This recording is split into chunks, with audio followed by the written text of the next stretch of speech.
Welcome to Public Health on Call, a podcast from the Johns Hopkins Bloomberg School of Public Health, where we bring evidence, experience, and perspective to make sense of today's leading health challenges. If you have questions or ideas for us, please send an email to publichealthquestion@jhu.edu. That's publichealthquestion@jhu.edu for future podcast episodes. This is Lindsay Smith Rogers. Today we're talking about public health science communications with one of the best, Katelyn Jetelina with Your Local Epidemiologist. We cover what is really needed from public health communicators, especially now amidst a deluge of mis and disinformation, and some specific skills and tactics to meet the moment. We also talk about why public health needs a bit of a rebrand and how we can think about transparency. Let's listen. Katelyn Jetelina, welcome back to Public Health on Call. It's good to see you. Thank you for having me. Excited to be here. So today we're going to talk about public health science communication. It's a big conversation. We're going to get into some of the challenges and maybe some opportunities. But to start us off, can you kind of give us a short definition of public health science communications? Yeah, it depends who you ask, but you're asking me. And so I think the definition is really the ability to share or translate scientific knowledge in a way that is accessible as well as engaging, timely, and understandable. And it's a big thing. It's a lot of work. And it's hard to do that, but more and more we're seeing the importance and that it's needed. I want to break that down just a little bit to pick up on some words that you used. Accessible is a big one. What do you mean by that? I mean that the ability to access this information, right? When we publish a scientific article, it's usually behind a paywall. I even have a hard time finding papers and being able to read them. And so I think a lot of it is just like physically able to access this information. Another part of accessible, and I guess this goes into the other word I use is understandable, is the ability to translate those words into plain language. That the words we use, myocarditis, bivalent, wastewater, even people sometimes don't know what that is. It's a whole different language. There's a lot of jargon, and it needs to be translated in a way that it's accessible, that it can resonate with them and stick with them in their brain. One other thing you mentioned there was the concept of timeliness. What does timeliness mean to you in this context? That's right. So timeliness is being able to help drive the narrative, right? So in public health, we always find ourselves in this reactive mode of we're putting out fires, but we really need to get ahead of it and be proactive, drive the narrative, anticipate concerns, be responsive to the question and information voids on the ground. We're just not fast enough for that. And historically in public health, and we need to change that. We need to be at the forefront of these conversations. Science communication has always been a valued skill set, but I think during COVID, this practice really became evident as something critical for public health, people that are working in this world. And we're at this moment right now where things are not straightforward. They're very complicated. You've got competing agendas. There's a lot of noise. What are some of the things we learned during COVID that we can utilize right now? Yeah, you're right. One of the things we learned is that we as scientists are terrible at talking to the general public in plain language. We're so bad at it. And part of that reason is because we're never trained to do this. I never had 1 hour of one course on how to communicate my scientific findings to the general broad audience. I think it should be no surprise that we completely flopped on a national level and even state and local levels in communication. I learned so much because I was thrown into this, spotlight, if you can call it. But I've learned that we need to be better at communicating uncertainty, right? What do you know? What do you not know? And how are you finding answers, especially during a rapid emergency that is unfolding in real time? Also, the need to listen. This is something that I learned very much during the pandemic, is that listening is different than hearing. And when we stop and try to listen and answer concerns from a place of empathy, that it goes a whole lot longer. The other thing that I learned, and I think that is very applicable going forward into this next administration, is that there is a difference between being right versus wanting to slowly change the way people think. And being right means, yeah, you'll go viral on Facebook because you're stoking emotions, or you will prove to someone that they are a conspiracy theorist. And that'll make you feel good for about 30 seconds. But that's all it does. And I think us in public health really need to think the other direction, in that we need to build trust. And we need to reach people and help them think differently about data, about evidence, about how we approach things on a population level versus individual level. And so that level of empathy and also humility really drives my communications today.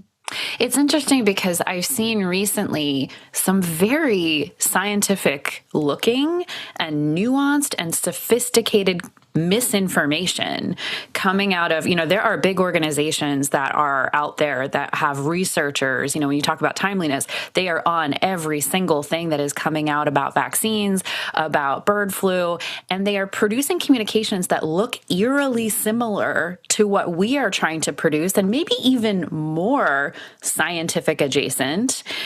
How do we compete with that? How do we then say, because they're like, we're also providing data and evidence for X piece of misinformation. How do we compete with that? Yeah, I mean, it's a battle right now. But what I have been telling people over and over again is that misinformation is a game of whack-a-mole. And there's always going to be a new piece of information. And quite frankly, we do not have the capacity nor the ability to do this right now, right? And so what I'm trying to urge people to do is think of misinformation as the tip of an iceberg, that I estimate 80% of people's decision-making is rather based on questions and confusion that they can't find answers to. And so they fill it in with the void with mis and disinformation. And so we need to get our house in order below the surface if we want to move, or if we want to melt that iceberg of misinformation. And so there's tactics in doing that. And I mean, I'm happy to go through them now, but I mean, I think it's that it is realizing this is an all hands on deck response. Just Katelyn Jetelina at Wiley cannot fix this issue, that we need to figure out how to equip trust in messengers, and that we need to be creative in this, right? We also need to be on TikTok. We also need to be putting our necks out there and communicating and helping people navigate this really noisy information landscape. I want to talk about some of those tactics, but I'm going to frame it in the form of a question to you. A lot of mis and disinformation really is a vast oversimplification. And you and I both know that science and evidence and data are incredibly complex. And part of the problem of communicating this stuff is that it's going to take you 5 minutes in the lead up just to give the history of where we are on a certain thing. So when you're trying to put factual information out there, you don't want to oversimplify, but you do have to cut through the noise. What are some tactics to do that? This is another lesson I learned for that last question, is never underestimate your audience, right? I think comms people are just going to kill me for saying this, but like the traditional model of everything just said simply in 3 words or less. I mean, that's just not how this information ecosystem works, right? People can Google that. What people need are storytellers and educators that they trust. And with that, people want nuance. They just need to be told it in a very understandable way. And so one tactic, for example, is analogies, right? So I use this analogy about changing COVID-19 vaccine formulas as like a Word document, right? We're not creating an entire new Word document. In fact, we're just switching a few letters within this Word document. We're editing it and updating it. And when people can then link it to something that they're very familiar with, or link it to their value system, this is when you start resonating with people and starting to make them not make them, but invite them to come down this path of changing their mind.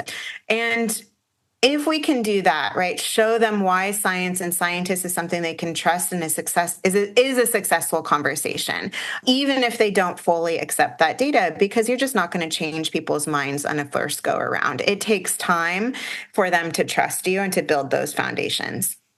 And so for another tactic, I think a lot of times what public health science communicators struggle with is prioritizing. This kind of goes to the timeliness question too. Like, there's so much out there. You're saying it's a game of whack-a-mole. How do you know when to dive in and when, like, I can't cover that, I got to move on to something else?